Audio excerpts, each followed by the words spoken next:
Hi, David Pereira from Rent to Grow Homes here. Excited to bring you our latest deal from Cornwall. This story is about Mary, who is a healthcare administrator. She's been one for 20 plus years, makes well over 110K per year. But rent to own is a very good option for her. And the reason that's true is because she recently went through a divorce. Her credit and down payment got a bit mangled.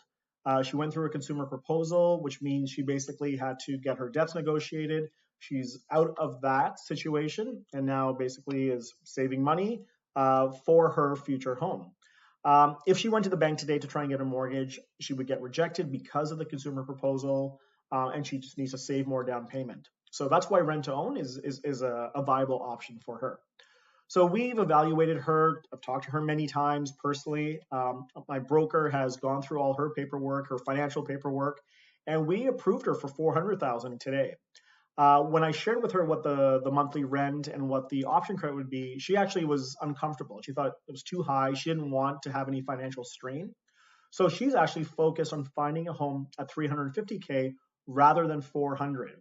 I love hearing that because it tells me she's got strong financial habits. She understands what financial strain means. She's lived through it, and is making wise decisions to live within her means. So we are targeting a home at 350,000. So for this deal at 350,000, she's actually going to put in $15,000 down. So she's got significant skin in the game.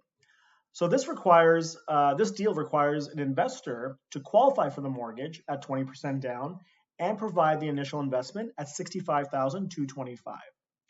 At the end of the 3 years, when we close this deal, the investor will get their initial investment back plus an estimated $41,092 profit for a total of 63% profit over 3 years or 21% annualized. And of course, this is 100% passive for you, the investor, because Rent to Grow Homes does all the work in terms of property and tenant management. So let's do a bit of a deep dive into the numbers here. So the purchase price is $350,000. We assume 5% appreciation, which is consistent with what we've seen in Cornwall over the last long time. And this is what we always use for our Cornwall deals. Term length is 3 years.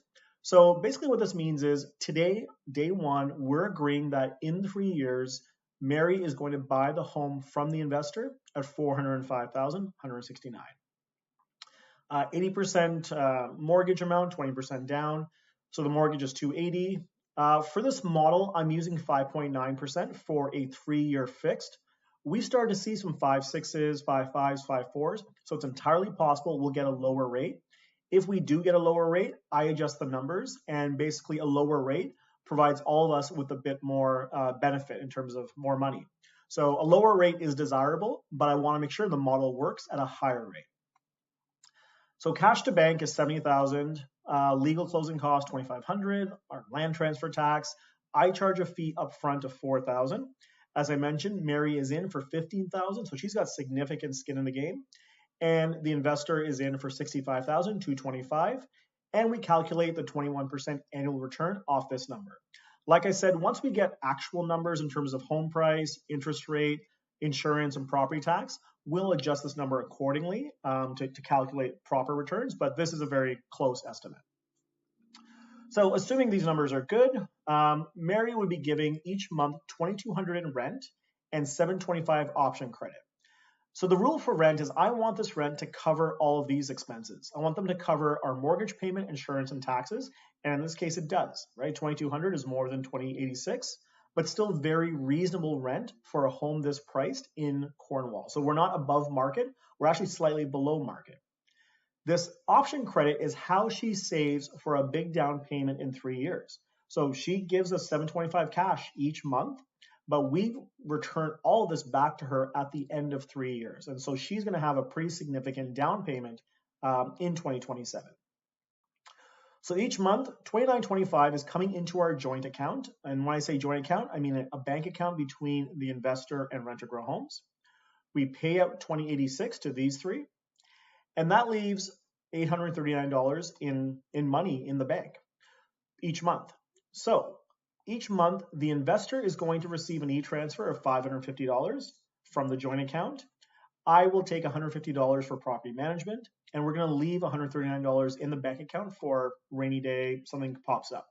But each month, basically, there's like after everything is kind of paid, each month you have a net profit of $550 coming to you. So let's fast forward 3 years to 2027. We've already agreed to the sale price. We returned her initial down payment of $15,000. We returned to her $26,100, which is 36 months of her paying $725 a month. So these are the option credits. We have mortgage discharge, of course, legal. There is no realtor commission when we sell to her because she's already living in the house, so we don't need a realtor here. So basically, oh yeah, and of course we returned the initial investment to the investor. So there's about $27,000 of proceeds from the deal at sale time. So in terms of calculating how much profit, total profits available in this deal, well, we know there's 3 ways to make money as a real estate investor, right? Appreciation, mortgage pay down, and rental cash flow. So 55,000 is coming from the appreciation. This is the 405 minus 350. Mortgage pay down. This is just kind of a calculation using a mortgage calculator. So she's paid down 11K of our mortgage. And then we receive some rental cash flow. This is kind of the 2,200 minus our expenses of 2,086 times 36 gives us this amount. So subtotal is 70,000, but we remove the 2 legal fees plus the land transfer tax.